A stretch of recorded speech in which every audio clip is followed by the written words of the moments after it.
السلام علیکم ورحمۃ اللہ وبرکاتہ۔ ان الحمد للہ نحمده ونستعینه ونستغفره ونؤمن به ونتوکل علیہ ونعوذ باللہ من شرور انفسنا ومن سیئات اعمالنا من يهده الله فلا مضل له ومن يضلل فلا هادي له وأشهد أن لا إله إلا الله وحده لا شريك له وأشهد أن محمدا عبده ورسوله أما بعد۔ محترم ناظرین کرام،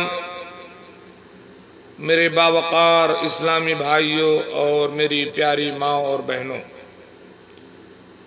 آج کی اس مجلس میں آپ کے سامنے معراج کی رات کے ان تحفوں کا تذکرہ کروں گا جو جناب محمد رسول اللہ صلی اللہ علیہ وسلم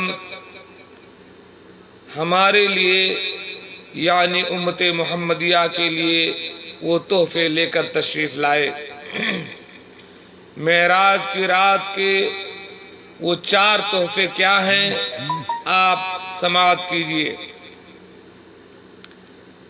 3 تحفے تو وہ ہیں جو اللہ تبارک و تعالیٰ کی طرف سے عطا کیے گئے، لیکن ایک تحفہ وہ ہے جو سیدنا حضرت ابراہیم علیہ السلام کی طرف سے دیا گیا۔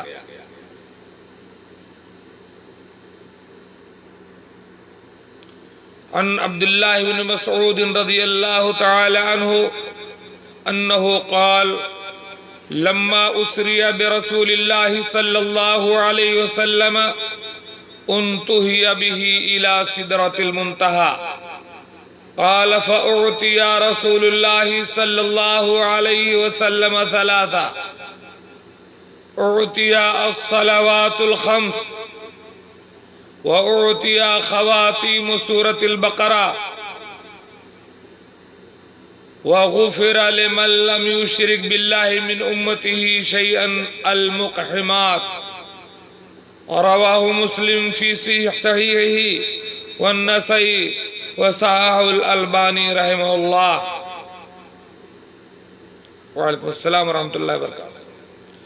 حضرت عبداللہ بن مسعود رضی اللہ تعالی عنہ بیان کرتے ہیں، صحیح مسلم اور نسائی کی حدیث ہے، مسند احمد میں بھی یہ حدیث ہے کہ اللہ کے رسول صلی اللہ علیہ وسلم کو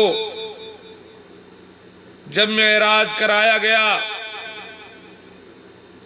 اور آپ کو آسمانوں کی سیر کرائی گئی الى سدرۃ المنتہی، تو آپ کو سدرۃ المنتہی تک لے جایا گیا۔ یہ سدرۃ المنتہی بیری کا ایک درخت جو 6 آسمان پر ہے، اللہ رب العالمین کی طرف سے جو معاملہ آتا ہے وہاں پر رکتا ہے، پھر وہاں سے لے کر نیچے کی طرف آتا ہے، نیچے سے جو معاملات جاتے ہیں وہ وہاں پر رکتے ہیں، العالمین کی طرف اٹھتے ہیں معاملات۔ تو سدرۃ المنتہی پر جب اللہ کے رسول صلی اللہ علیہ وسلم پہنچے، قال فأعطي رسول اللہ صلی اللہ علیہ وسلم 3، تو اللہ کے رسول صلی اللہ علیہ وسلم کو 4 حسین تحفے دیے گئے، 3 حسین تحفے دیے گئے۔ نمبر 1 اعطی الصلوات الخمس، پہلے 50 اور پھر آخر میں 5 نمازوں کا تحفہ عطا کیا گیا جن کا اجر 50 نمازوں کے برابر ہے۔ دوسرا تحفہ وَأُعْطِيَ خَوَاتِيمُ سورۃ البقرہ، اور آپ کو سورہ بقرہ کی آخری آیات عطا کی گئیں۔ اور تیسرا وَغُفِرَ لِمَن لَّمْ يُشْرِكْ بِاللَّهِ مِنْ أُمَّتِهِ شَيْئًا الْمُقْحِمَاتِ، اور آپ کو یہ بشارت دی گئی کہ آپ کی امت میں سے جس نے اللہ رب العالمین کے ساتھ کسی کو شریک نہ کیا ہو اس کے بڑے بڑے گناہ اللہ تبارک و تعالی معاف فرما دیں گے۔ میرے بھائیو اور دوستو، یہ تین وہ حسین تحفے ہیں جن میں پہلا نماز ہے۔ نماز مومنوں کی معراج ہے۔ شریعت کے بہت سارے احکام زمین پر اترتے ہیں، لیکن نماز جب فرض ہونی ہوئی تو اللہ تبارک و تعالی نے اپنے پیارے حبیب کو آسمان پہ بلایا۔ اس سے آپ نماز کا اعلیٰ اور عظیم الشان مقام سمجھ سکتے ہیں۔ یہی وجہ ہے کہ نماز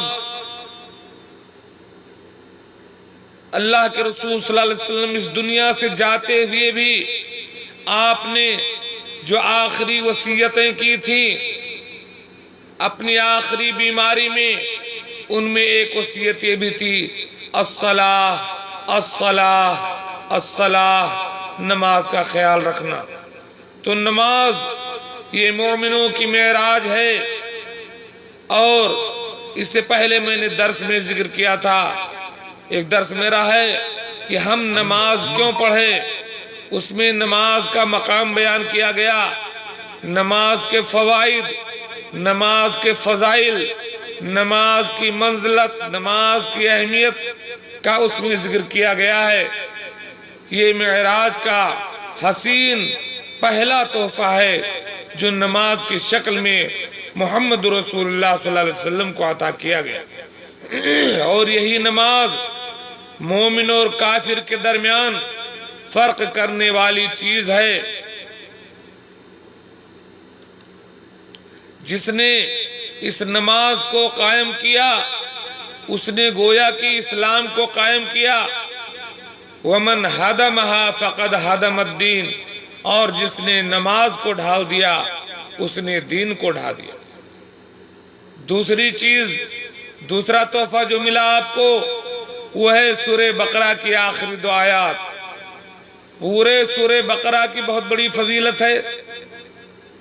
سورہ بقرہ کے بارے میں اللہ کے رسول صلی اللہ علیہ وسلم نے فرمایا کہ یہ اور سورہ آل عمران بدلی اور سایہ اور چھتری اور پرندوں کی جھنڈ کی شکل میں بندے کے اوپر سایہ کرتے ہوئے میدان محشر میں آئیں گی اور اپنے پڑھنے والوں کی طرف سے حجت قائم کریں گے۔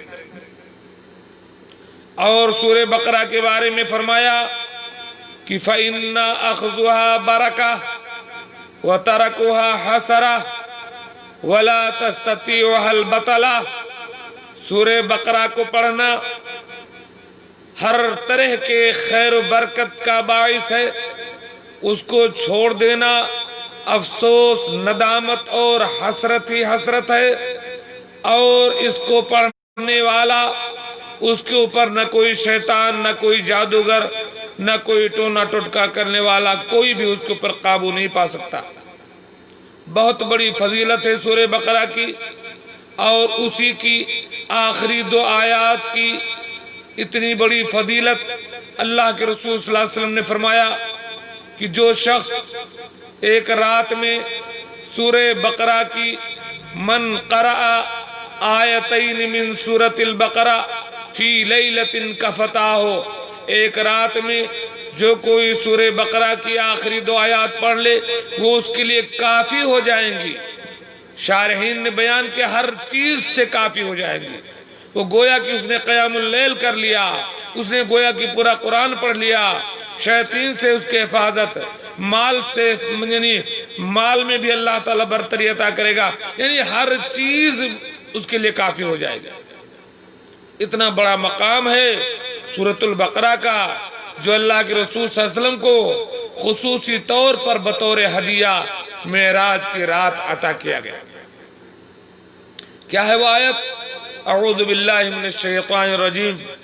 اصل میں یہ دو آیات وہ ہیں جس میں ایک مومن کا عقیدہ بیان کیا گیا ہے، اس کی زندگی کے اصول بیان کیے گئے ہیں، اس کا منہج اس کا طریقہ کار اللہ رب العالمین کے سامنے بیان کیا گیا ہے اور دعا کرنے کا طریقہ سکھلایا گیا ہے۔ آمن الرسول بما انزل الیہ من ربہ والمؤمنون کل آمن باللہ وملائکتہ وکتبہ ورسلہ لا نفرق بین احد من رسلہ وقالوا سمعنا واطعنا غفرانك ربنا وإليك المصير لا يكلف الله نفسا إلا وسعها لها ما كسبت وعليها ما اكتسبت ربنا لا تؤاخذنا إن نسينا أو أخطأنا ربنا ولا تحمل علينا إصرا كما حملته على الذين من قبلنا ربنا ولا تحملنا ما لا طاقة لنا به واعف عنا واغفر لنا وارحمنا أنت مولانا فانصرنا على القوم الكافرين آمین یا رب العالمین۔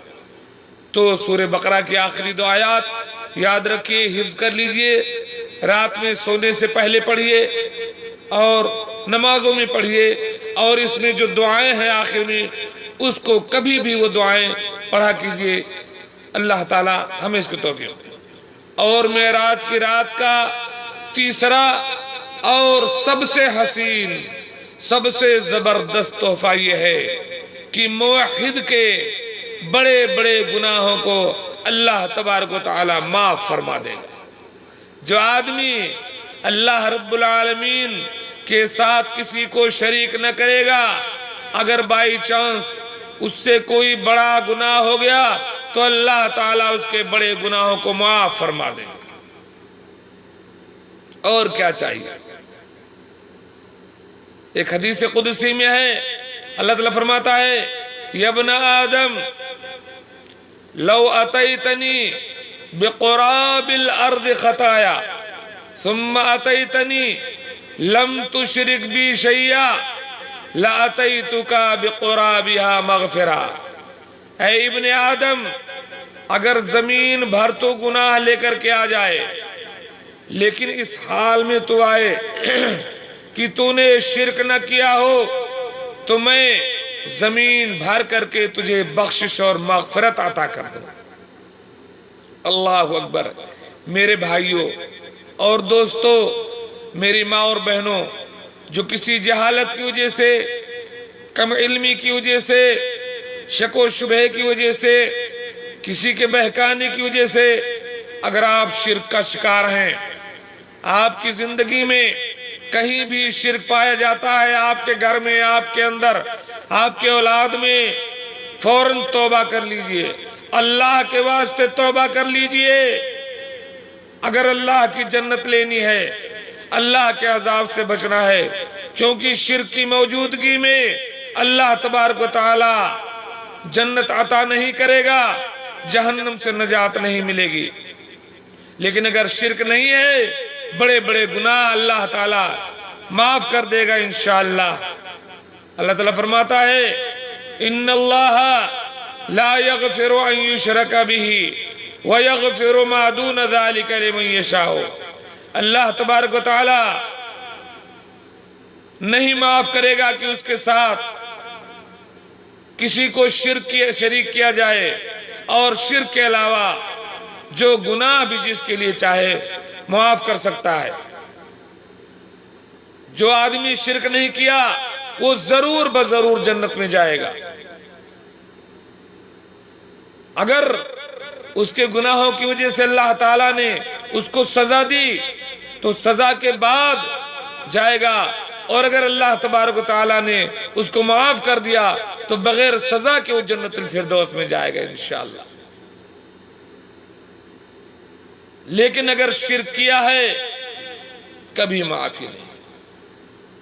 اللہ کے رسول صلی اللہ علیہ وسلم کو مخاطب کر کے کہہ دیا گیا لَإِنْ أَشْرَكْتَ لَيَحْبِطَنَّ عَمَلُكَ، اگر آپ بھی شرک کریں گے تو آپ کے سارے اعمال اکارت کر دیے جائیں گے۔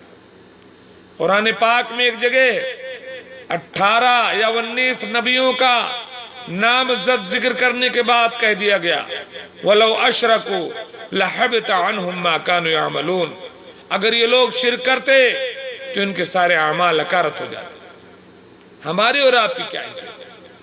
اللہ کا اعلان ہے إِنَّهُ مَن يُشْرِكْ بِاللَّهِ فَقَدْ حَرَّمَ اللَّهُ عَلَيْهِ الْجَنَّةَ وَمَأْوَاهُ النَّارُ، جو کوئی اللہ کے ساتھ شریک کرے گا اس کا ٹھکانہ جہنم ہے اور جنت اس کے لیے حرام ہے۔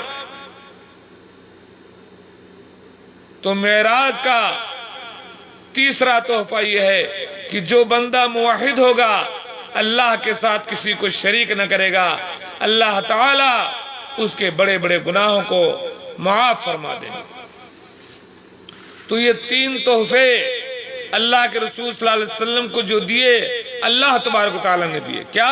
نماز، سورہ بقرہ کی آخری 2 آیتیں، اور نمبر 3 کیا؟ کہ جو اللہ کے ساتھ شریک نہ کرے اس کو اللہ تعالیٰ اس کے بڑے بڑے گناہوں کو معاف کر دے۔ چوتھا تحفہ جو آپ کو حضرت ابراہیم علیہ السلام نے دیا، اس کو سماعت کیجیے۔ فقد اخرج الامام الترمذی عن ابن مسعود رضی اللہ تعالی عنہ قال قال رسول اللہ صلی اللہ علیہ وسلم، امام ترمذی نے اس حدیث کو روایت کیا، حضرت ابن مسعود بیان کرتے ہیں کہ اللہ کے نبی صلی اللہ علیہ وسلم نے فرمایا لقیت ابراہیم لیلۃ اسری بی، جس رات مجھے اسراء و معراج کرایا گیا اس رات میری ملاقات حضرت ابراہیم علیہ السلام سے ہوئی۔ حضرت ابراہیم سے جب ملاقات ہوئی تو حضرت ابراہیم نے فرمایا یا محمد اقرأ امتک منی السلام، جاؤ اپنی امت کو میرا سلام کہو، وَأَخْبِرْهُمْ، اور ان کو بتلا دو ان الجنت طیبۃ التربہ، کہ جنت کی مٹی بہت پاکیزہ ہے، عذبۃ الماء، اس کا پانی بہت میٹھا ہے، وَأَنَّهَا قِيعان، اور وہ قیعان ہے۔ قیعان کا مطلب ایسی زمین جو پست ہو، درختوں سے خالی ہو، وَأَنَّ غِرَاسَهَا، اب اس میں درخت لگانا کیا ہے؟ پودے لگانا کیا ہے؟ سبحان اللہ والحمدللہ ولا الہ الا اللہ واللہ اکبر۔ جنت کی زمین تیار ہے کھیتی کے لیے، اپنی امت کو بتلا دو کہ سب اپنے اپنے حصے کی بکنگ کر لیں، پودے لگا دیں۔ یہاں سعودی عرب میں ایک زمانے میں یہ قاعدہ تھا کہ جو زمین خالی پڑی ہے جو پیڑ لگا دے وہ زمین اس کی ہو گئی چاروں طرف سے۔ چنانچہ بہت سارے لوگوں کو ایسی زمین الاٹ ہوئی ہے، تو جو جنت کی کھیتی میں اپنے حصے کے پودے لگا دے وہ اس کا ہے۔ وہ کھیتی کیا ہے؟ سبحان اللہ والحمدللہ ولا الہ الا اللہ واللہ اکبر، اس کا ورد کرتے رہو، جس قدر ہو سکے اپنے حصے کے پودے لگاتے رہو۔ میرے بھائی اور دوستو، بہت بڑے شرف کی بات ہے کہ حضرت ابراہیم نے ہم کو سلام کہا ہے، فعلیک السلام ورحمت اللہ وبرکاتہ یا سیدنا ابراہیم، اے ابراہیم السلام آپ کو ہم بھی سلام کہتے ہیں۔ اللہ کے ذکر کی طرف متوجہ کیا۔ اللہ کا ذکر جس بندے کی زبان پر جاری رہے، بڑا اکرم، بڑا معزز، بڑے درجات والا ہے وہ بندہ، کیونکہ اللہ کے ذکر سے بڑھ کر کے حقیقت میں کوئی عمل نہیں ہے۔ اللہ کے رسول صلی اللہ علیہ وسلم نے ایک بار فرمایا الا انبئکم بخیر اعمالکم وازکاها عند ملیککم وارفعها فی درجاتکم وخیر لکم ان تنفقوا الذهب والورق وان تلقوا عدوکم فتضربوا اعناقهم ويضربوا اعناقكم قالوا بلى قال ذکر اللہ، فرمایا کیا میں تم کو تمہارے اعمال میں سب سے بہترین عمل نہ بتلا دوں؟ تمہارے مالک کے پاس سب سے پاکیزہ عمل کیا ہے وہ نہ بتلا دوں؟ تمہارے درجات کو سب سے زیادہ بلند کرنے والا جو عمل ہے وہ نہ بتلا دوں؟ وہ عمل نہ بتلا دوں جو سونا اور چاندی خرچ کرنے سے بھی زیادہ قیمتی ہے؟ وہ عمل نہ بتلا دوں جو جہاد سے بھی افضل ہے؟ صحابہ نے کہا ضرور۔ آپ نے فرمایا اللہ کا ذکر کرتے رہیں اور اس کے لیے اللہ رب العالمین سے مدد بھی طلب کرتے رہیں۔ یہ چھوٹا عمل ہمارے گناہوں کی بخشش کا اور ہمارے لیے جنت میں داخلے کا سبب بنے گا۔ اللہ کے رسول صلی اللہ علیہ وسلم نے حضرت معاذ بن جبل کو خصوصی نصیحت فرمائی تھی۔ صحیح مسلم کی حدیث ہے، آپ نے فرمایا یا معاذ انی احبک فی اللہ، اے معاذ میں تم سے اللہ کے لیے محبت کرتا ہوں، میں تمہیں اللہ کے لیے محبت کرتا ہوں۔ نماز کے آخر میں یہ دعا تم ضرور کرتے رہنا، کیا؟ اللہم اعنی علی ذکرک و شکرک و حسن عبادتک۔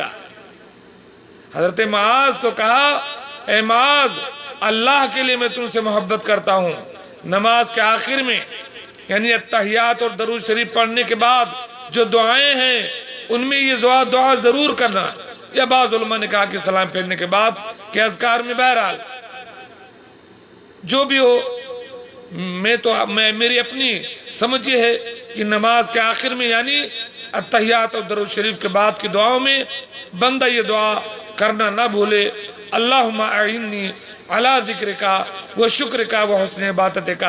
اے اللہ تعالیٰ تو اپنے ذکر پر، اپنے شکر پر اور احسن طریقے سے اپنی عبادت پر میرے مولا تو میری مدد فرما۔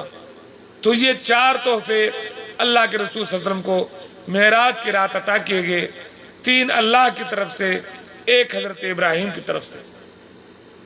پہلا تحفہ نماز، دوسرا تحفہ سورہ بقرہ کی آخری 2 آیات، تیسرا تحفہ توحید کہ جو بندہ اللہ کے ساتھ شرک نہ کرے گا اللہ تعالیٰ اس کے بڑے گناہوں کو معاف کر دے گا، اور چوتھا تحفہ حضرت ابراہیم علیہ السلام کی طرف سے جنت میں پودے لگانے کا، سبحان اللہ والحمدللہ ولا الہ الا واللہ اکبر۔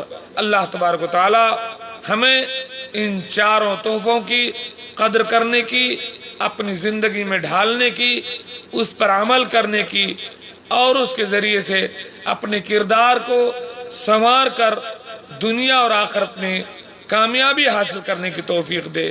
اللہ تعالیٰ ان اعمال کے ذریعے ہمیں جہنم سے بچنے کی توفیق دے، جنت میں داخلہ مقدر فرما دے، کیونکہ فمن زحزح عن النار وادخل الجنت فقد فاز، جو جہنم سے بچا لیا گیا اور جو جنت میں داخل کیا گیا وہی حقیقت میں کامیاب ہوا۔ آمین۔ السلام علیکم ورحمۃ اللہ وبرکاتہ۔